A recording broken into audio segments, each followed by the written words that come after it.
신앙생활의 시작은 회개라고 말씀드릴 수 있습니다. 하지만 믿음의 시작이 회개이기도 하지만 은혜의 시작도 회개입니다. 왜냐하면 회개는 내가 하는 것이 아니라 그것 또한 하나님의 은혜이며 성령의 역사이기 때문에 그렇습니다. 사실 죄도 하나님의 은혜가 아니면 보이지를 않습니다. 지금 내가 하는 행동이 얼마나 죄악된 행동인지 나에게 보일까요? 잘 보이지 않습니다. 그래서 예수님께서는 십자가 위에서 우리를 위해서 기도하실 때 이렇게 기도해 주십니다.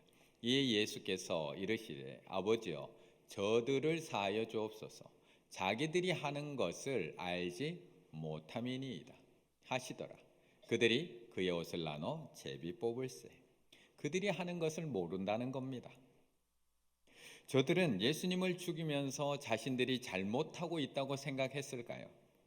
저들은 늘 그래왔듯이 죄인은 죽여야 된다라고 생각하고 이 일을 하고 있습니다. 자신들은 법을 집행하고 있다고 생각하기 때문에 당당합니다. 자신들은 사회에 무너진 질서를 바로 세우고 있다고 생각하기 때문에 조금의 죄책감도 없이 저렇게 당당하게 예수님을 십자가에 못 박을 수 있었다는 겁니다. 그래서 회개도 하나님의 은혜입니다. 말씀 앞에서 그동안 저질러 왔던 나의 죄를 보게 하시고 그 죄를 가지고 하나님 앞에 자복하게 하는 것, 오늘 이스라엘 백성들이 다시 하나님의 말씀 앞에서 자신들의 죄를 발견하고 회개하게 하는 것, 이것도 하나님의 은혜라는 것입니다. 그런데 하나님의 은혜가 여기서 끝이 나는 걸까? 그렇지 않습니다. 그동안 자신이 저질렀던 그 죄를 보게 하시고 회개하는 것으로 끝이 난다면 우리는 늘 슬픔에 빠져 살 수밖에 없습니다. 그런데 이것은 시작입니다. 지금까지 지은 자신의 죄를 발견하고 하나님 앞에 자신의 죄를 가지고 나와서 자복하고 금식하며 하나님 앞에 회개하는 것은 은혜의 출발입니다. 모든 것은 여기서부터 새롭게 출발할 수 있습니다. 그래서 1907년에 있었던 평양 대부흥운동도 회개운동으로부터 시작이 됩니다. 여기서부터 회복은 시작이 됩니다.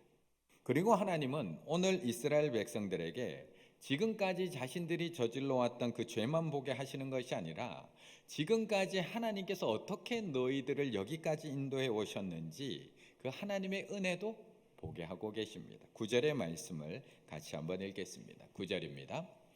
주께서 우리 조상들이 애굽에서 고난받는 것을 감찰하시며 홍해에서 그들의 부르짖음을 들으시고 아멘. 하나님께서 우리에게 우리의 죄만 보게 하신다면 우리가 하루하루를 얼마나 괴롭게 살아가야 할까요? 물론 우리가 예수님을 처음 만나고 얼마 동안은 자신이 지은 죄가 더 많이 생각날 수 있습니다. 어떤 분들은 예수님을 만나고 나서 자신의 그 과거가 마치 파노라마처럼 하나님께서 보여주셔서 몇 날 며칠을 눈물로 보냈다고 간증하는 분들도 있습니다. 어떤 분들은 지난날에 자신은 장난으로 여겼던 그 행동들이 얼마나 큰 죄였는가를 알고는 하나님 앞에 회개하고 그 사람을 찾아가서 사과한 분들도 있습니다. 그런데 매일 이것만 생각이 난다면 얼마나 힘들까요? 매일매일 자신의 죄만 생각나고 매일매일 내가 저질렀던 죄가 파노라마처럼 계속 흘러만 지나간다면 하루하루가 얼마나 괴롭기만 할까요? 그런데 이것은 회복의 시작이지 끝은 아니라는 겁니다. 하나님은 이렇게 지금까지 지어온 자신들의 죄를 돌아보게 하시는 것에 이어서 지금까지 인도해 오신 하나님, 이런 죄인과 같은 나를 지키고 보호하시고 여기까지 인도해 오신 그 하나님의 은혜도 다시 돌아보게 하신다는 겁니다. 7절에 이렇게 돌아보게 하십니다. 주는 하나님 여호와시라. 옛날 일부터 끄집어내고 있습니다. 옛적에 아브라함을 택하시고 갈대아 우르에서 인도하여 내시고 아브라함이라는 이름을 주시고, 사실 오늘 본문은 9절부터이지만 하나님의 은혜를 회상하는 말씀은 7절부터 시작이 됩니다. 하나님께서 아브라함을 택하신 그 사건에서부터 회상을 시작하고 있습니다.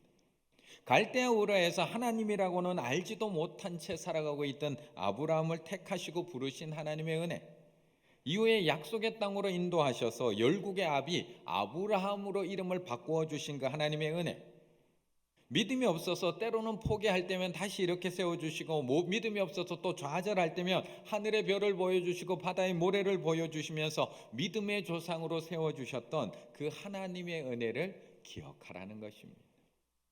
이어서 오늘 본문 9절로 들어오시게 되면, 주께서 우리 조상들이 애굽에서 고난받는 것을 감찰하시며 홍해에서 그들의 부르짖음을 들으시고 430년 동안 애굽에서 종살이하며 고통받고 있는 너희들을 그냥 내버려 두신 것이 아니라 하나님은 다 지켜보고 계셨다는 것입니다. 그냥 내버려 둔 것이 아니라 늘 지켜보시고 너와 함께 계셨다라고 말씀하고 있습니다. 그러면서 네가 신음할 때, 고통 중에 신음할 때 그것을 다 들으시고 모세를 보내서 너를 구원해내신 그 하나님의 은혜를 기억하라는 겁니다. 그리고 그 과정에서 앞에는 홍해가 있고 뒤에는 애국 군대가 쫓아올 때 너희의 부르짐을 들으시고 그 홍해를 갈라서 너희로 마른 땅을 건너게 하신 그 하나님의 은혜를 기억하라고 계속 말씀하고 있는 겁니다. 그런데 하나님의 은혜에 대한 기억은 오늘 여기서 끝나지도 않습니다. 오늘 본문은 회개하며 나온 이스라엘 백성들에게 1절부터 해서 하나님 앞에 회개하며 나온 이스라엘 백성들에게 그 하나님의 은혜가 얼마나 풍성한지를 계속 기억하게 만들고 계십니다. 12절부터 15절까지는 또 그것을 계속 반복하고 있습니다. 저하고 한 절씩 다시 교독해서 읽어보겠습니다. 제가 먼저 읽습니다.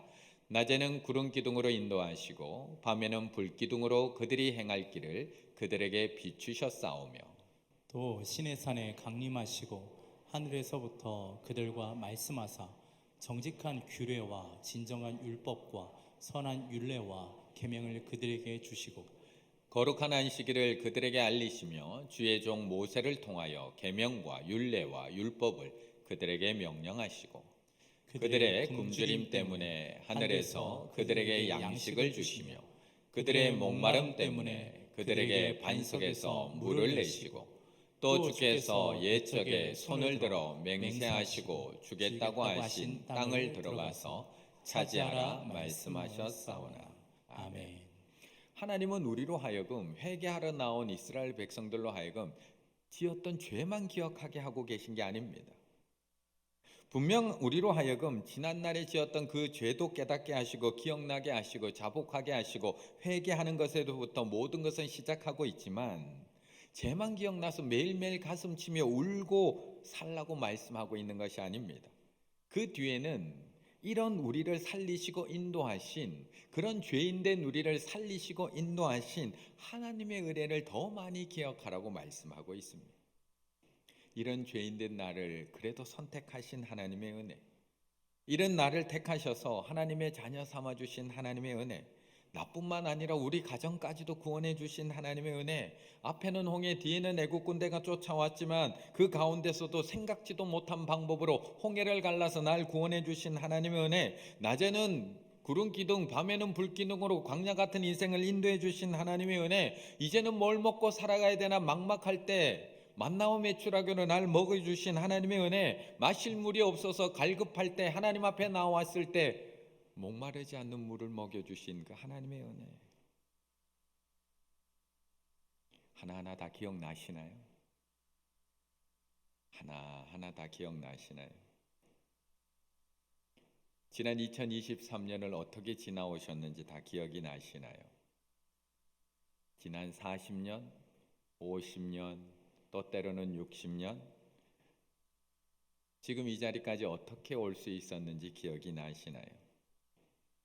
좌절하고 싶고 포기하고 싶을 때, 정말 다 내려놓고 도망가고 싶을 때마다 나를 어떻게 인도하셨는지 기억이 나시나요?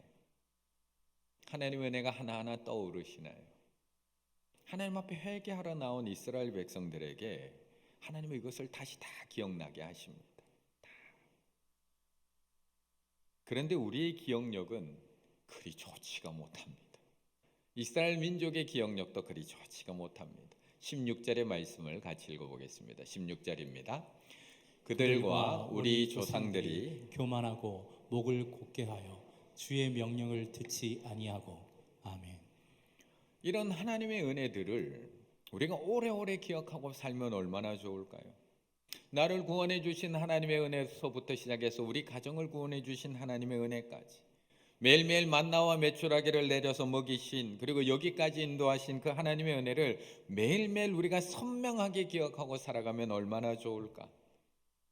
그런데 우리의 기억력은 그리 좋지 못합니다. 그리 오래가지 못합니다. 7절부터 15절까지 하나님께서 그렇게 많은 은혜를 베푸시고 인도하셨다면 이스라엘 백성들은 매일매일 그 은혜의 감격 속에 살아가야 할 텐데 저들의 기억력은 그리 좋지가 못합니다. 바로 이어지는 16절부터 그들의 삶이 어떠했는지를 또 한번 보여줍니다. 그렇게 많은 은혜를 부어주셨음에도 불구하고 16절부터 어떻게 반전이 되느냐. 그들과 우리 조상들이 교만하고 목을 굳게 하여 주의 명령을 듣지 아니하고 거역하며 주께서 그들 가운데 행하신 기사를 기억하지 아니하고 기억력이 좋지 못합니다. 목을 굳게 하며 패역하여 스스로 한 우두머리를 세우고 종되었던 땅으로 돌아가고자 하였나이다. 18절로 한번 또 볼까요? 또 그들이 자기를 위하여 송아지를 부어 만들고 이르기를 이는 곧 너희를 인도하여 애굽에서 나오게 한 신이라 하여 하나님을 크게 모독하였사오나.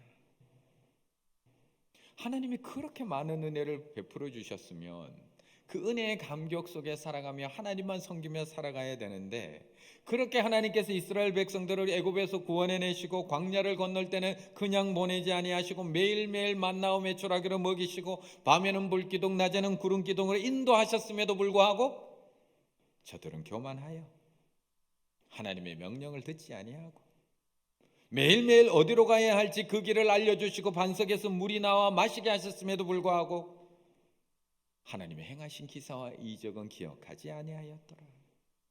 거기다가 하나님이 부어주신 기사와 이적이 은혜가 아니라 마치 자신들이 당연히 누려야 할 권리인 줄 알고 도리어 목이 굳어져서 감사한 줄 모르는 채 자기들을 위하여 금송아지를 만들고 절하며 섬겼더라.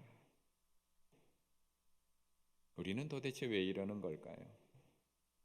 우리는 매번 성경을 읽을 때마다 저러지 말아야지, 저렇게 살지 말아야지 하면서 우리는 왜 또 그러는 것일까?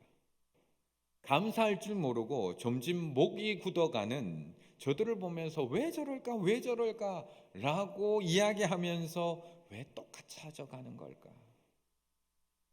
이스라엘 백성들은 끝까지 기억하지 못했습니다. 홍해가 갈라지는 정도의 기사와 이적이면 평생 기억할 만도 한데 기억하지 못합니다. 불기둥과 구름기둥이 인도해 줄 정도의 은혜라면 평생 간증거리가 될 것 같은데 여전히 기억하지 못합니다. 날마다 내려주시는 만나 메추라기를 40년을 먹었으면 그 정도로 반복되는 은혜였다면 잊지 못할 만도 한데 여전히 기억하지 못하고 불평하고 있습니다. 40년 동안 인도해 주신 광야의 은혜라면 자녀들을 볼 때마다 입이 닳도록 이야기해 줬을 텐데 여전히 그 은혜를 망각하고 있습니다. 그리고 원망합니다. 하지만 이스라엘 백성은 며칠이 지나지 않아서 원망하기 시작을 합니다. 이스라엘 백성들의 특기 우리하고 비슷합니다. 원망입니다. 물이 없다고 원망합니다. 물을 줬더니 먹을 게 없다고 원망합니다. 만나를 줬더니 고기가 없다고 원망합니다. 원망의 하이라이트 민수기 13장 14장에 나오는 정탐꾼의 보고를 들은 후에 그들의 원망입니다. 12정탐꾼 중에 10명은 가나안 땅에 대한 부정적으로 보고를 하는 반면 여호수아 갈렙은 믿음으로 보고를 합니다.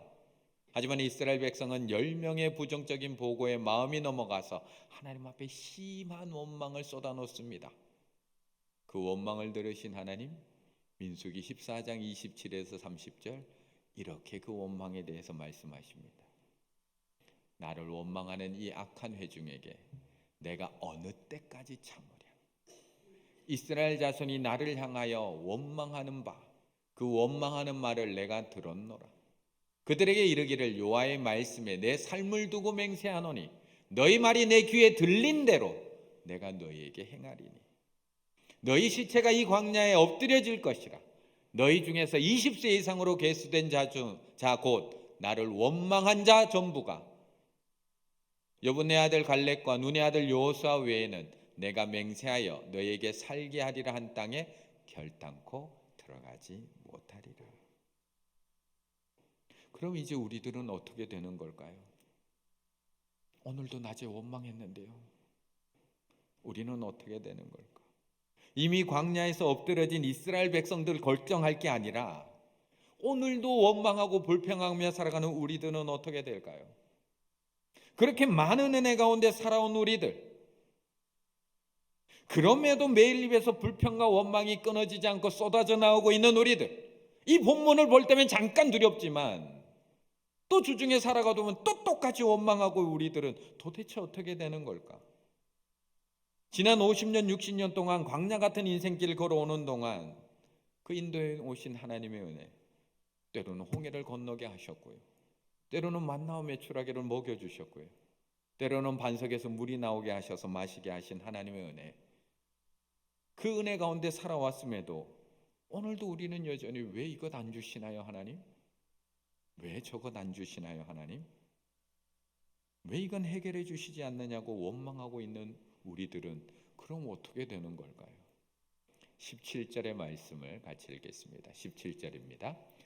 거역하며 주께서 그들 가운데서 행하신 기사를 기억하지 아니하고 목을 굳게 하며 패역하여 스스로 한 우두머리를 세우고 종되었던 땅으로 돌아가고자 하였나이다. 그러나 주께서는 용서하시는 하나님이시라.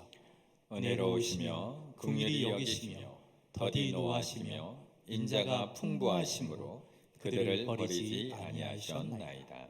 아멘. 만약 우리 하나님께서 정하신 법대로만 처벌하시는 재판장이기만 했다면 우리는 어떻게 되었을까요? 만약 하나님께서 사랑의 하나님이 아니라 공의의 하나님이기만 했다면, 피도 눈물도 없이 정해진 대로 율법대로 명령대로 공정하게 우리를 법대로 처리하셨다면 이스라엘 백성들은 어떻게 되었을까요? 그래서 오늘 본문은 정확하게 이렇게 말씀을 합니다. 17절. 그러나 주께서는 무슨 하나님이시라고요? 용서하시는 하나님이시라. 그러나 주께서는 용서하시는 하나님이시라.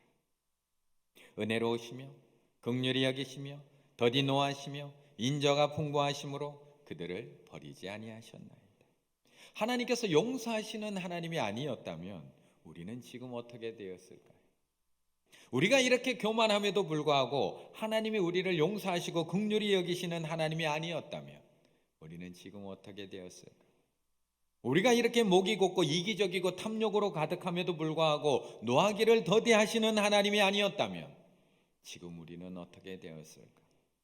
오늘도 이렇게 불평하고 원망하고 입에서는 쉼없이 원망이 쏟아져 나오고 있음에도 불구하고 우리를 안아서 인도하시는 하나님이 아니었다면 지금 우리는 어떻게 되었을까?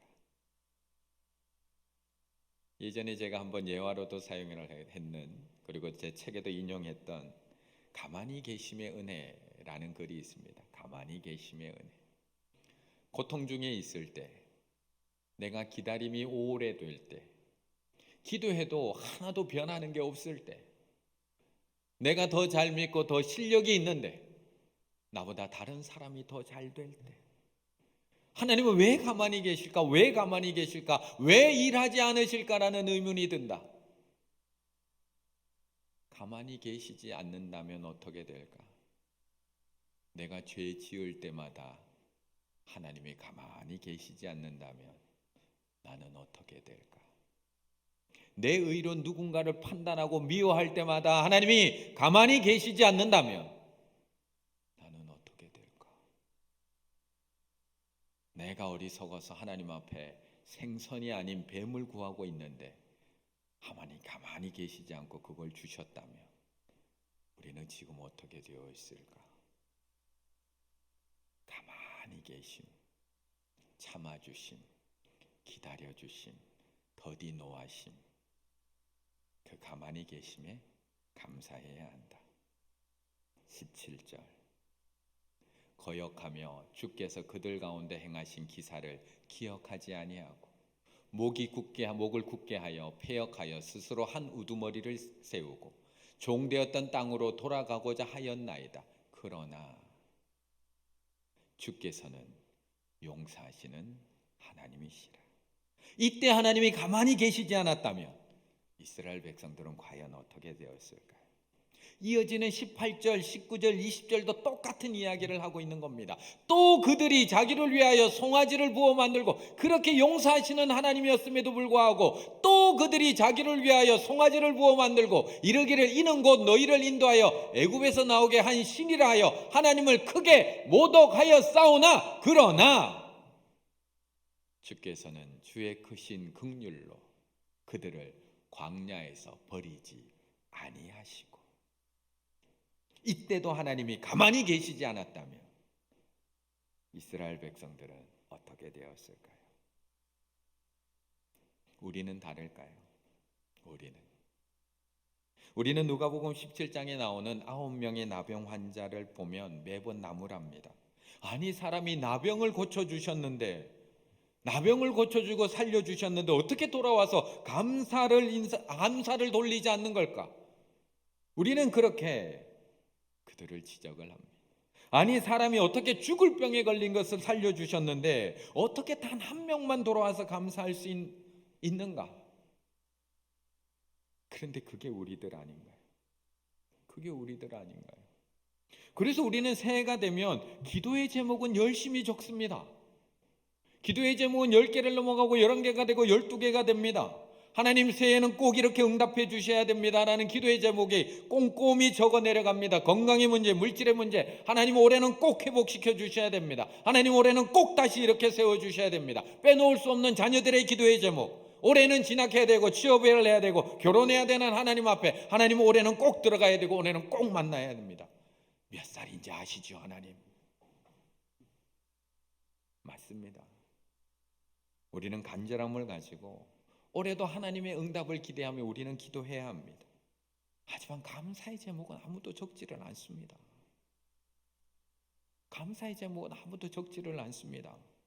감사 한마디 없이 떠난 9명의 나병 환자들은 그렇게 안타깝게 생각하면서도 나의 감사의 제목은 아무도 적지 않습니다. 구원을 받고 홍해를 건너고 광야를 안전하게 지났음에도 불구하고 원망하고 있는 이스라엘 백성들을 보면서는 혀를 차고 있지만, 정작 나에게 주신 그 놀라운 은혜를 매일매일 기억하며 살아가는 사람들은 그리 많지 않다는 겁니다. 그러나 하나님은 오늘도 우리를 용서하고 계시는 줄로 믿습니다.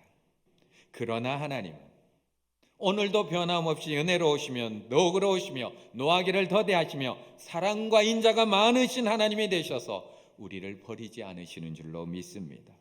그러나 하나님은 우리가 하나님의 은혜를 기억하지 못한 채 또 다른 죄의 자리에 있고 불평하고 원망하고 나의 욕심을 따라 살아가고 있지만, 오늘도 우리를 불쌍히 여기셔서 오늘도 푸른 기둥 불기둥으로 여기까지 인도하신 줄로 믿습니다.